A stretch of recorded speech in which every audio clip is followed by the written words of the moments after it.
Good evening and welcome back to Capitol Tonight, a statewide look at politics. I'm Tim Boyman. It's Thursday, time to talk with a couple of folks who help make the decisions at the legislature, the lawmakers. Joining us this week, Republican and State Representative Tom Murray and Democrat and State Representative Dwayne Hall, both represent Wake County. Gentlemen, welcome to the program. Good to see you. Thanks for the invitation. Absolutely. So we have Christmas decorations up at the legislature. Never a good sign. You're actually one of the conferees on this. I want to start with this. I mean, we see the Christmas decorations. We hear the rhetoric going on. I mean, how real is this difference between the House and the Senate? And is some of it personal? I wouldn't consider it personal. I think when you have policy disagreements, you get into camps and you argue your side, and then I think the goal is to make sure that we're moving the state of North Carolina forward, and the House has a position on certain items and the Senate has a position on certain items, but there's about 25% of the budget that is basically not in controversy at all, that's getting worked out right now. The NER, Diener, Commerce, Agriculture, Justice and Public Safety, DOT, Department of Transportation, and a lot of these items are actually being worked out right now, and we're having discussions with the Senate and the House to help get to an agreement on 25% of the budget. Now the other 3/4 of the budget is HHS and education, and we got to get solid targets on what the spending is going to look like for those two items. Representative Hall is a Democrat, part of the minority party, I guess. Are you watching the news like us? Is that how you're finding out? Are you guys getting updates as well? I've spent some time over there as well. I don't want to pile on to my good friend across the aisle who brought out Christmas decorations. Sometimes you have to do things like that to break the monotony, but I do think it's time we got serious.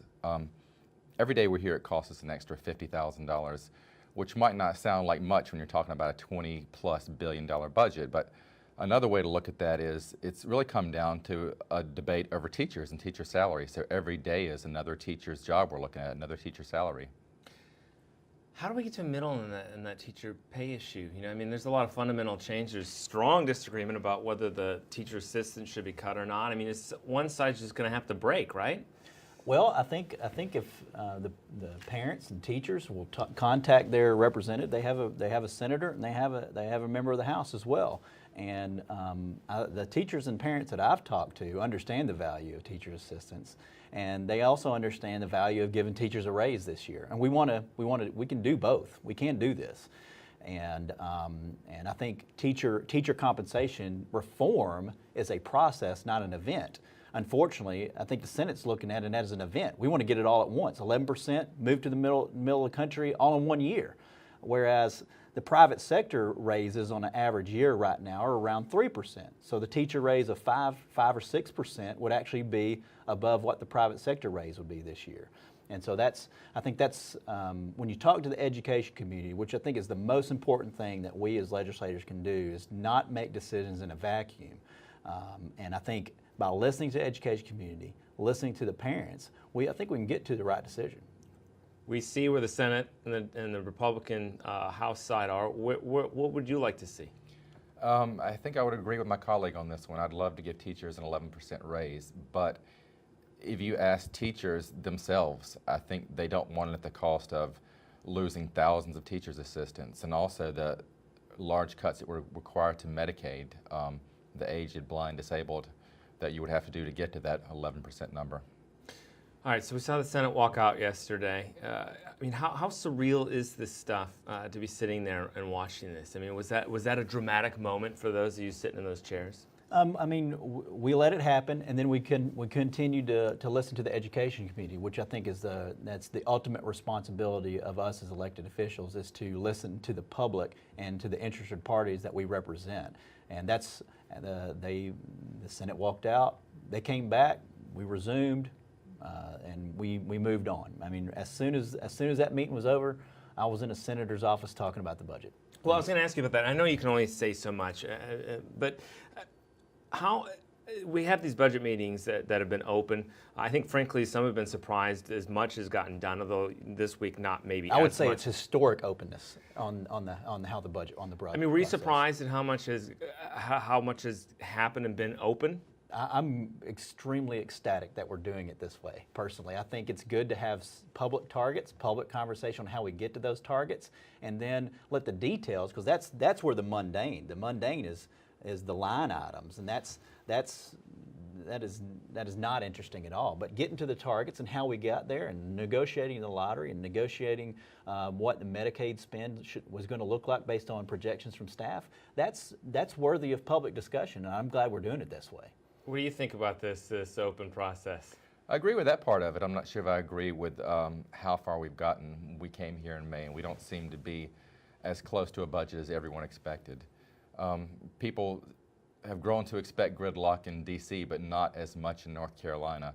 I'd hope we'd gotten a lot further than we had. I'm happy that we've dropped the lottery as a way to fund the education, but there are a lot of differences still between the House and the Senate and the governor's plans. Well, and people, it is gridlock, and there are some issues, but these type of negotiations are similar behind closed doors, I would imagine. The tough conversations. Yeah, that's what you would expect. I mean, that's when you have differences of opinion, you're gonna advocate your side. But my experience, whether it's the budget or whether it's as a member of the Wake County delegation, well, it's by and large 85% of the votes that we end up taking as a body are near unanimous. Whenever you see the lights up in the House reach 100. If you go through the number of votes that we take in the North Carolina House of Representatives and count the number of votes that are 90 or 100 votes, where it's 90 out of 120 or 100 out of 120, it's 85% of the votes that we cast. That is the difference between the state legislature in North Carolina and Washington, D.C.